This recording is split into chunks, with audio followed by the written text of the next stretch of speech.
Let's talk about awake brain surgery. What is awake brain surgery? I'm sure all of us have heard reports or seen news articles where you've seen a patient undergoing brain surgery when they've been either playing a guitar or a violin or talking to their doctor.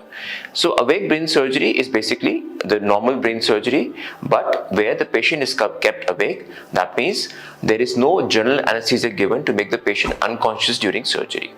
This surgery is done when we see that the lesion, whether it's a tumor or some other lesion, is close to a very vital part of the brain which may require monitoring during surgery, and this is typically done when the lesion is sitting on our speech area, the area which controls our speaking, or on an area which controls the hand and leg movement.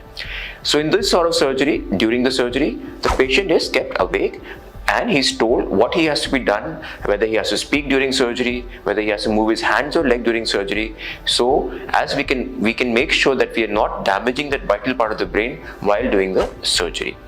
Now the question comes, how do we take care of the pain?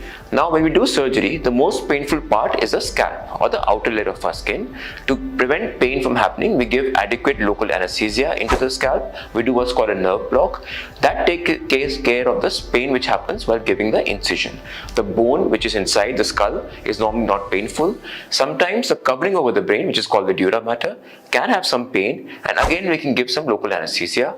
And while operating on the brain itself, there is no pain to the patient. So the surgery can be done quite easily without having any discomfort to the patient. But it does require the patient to be cooperative, patient to be very alert and very active. And it's a long process where the patient is counseled before the surgery, what things need to be done.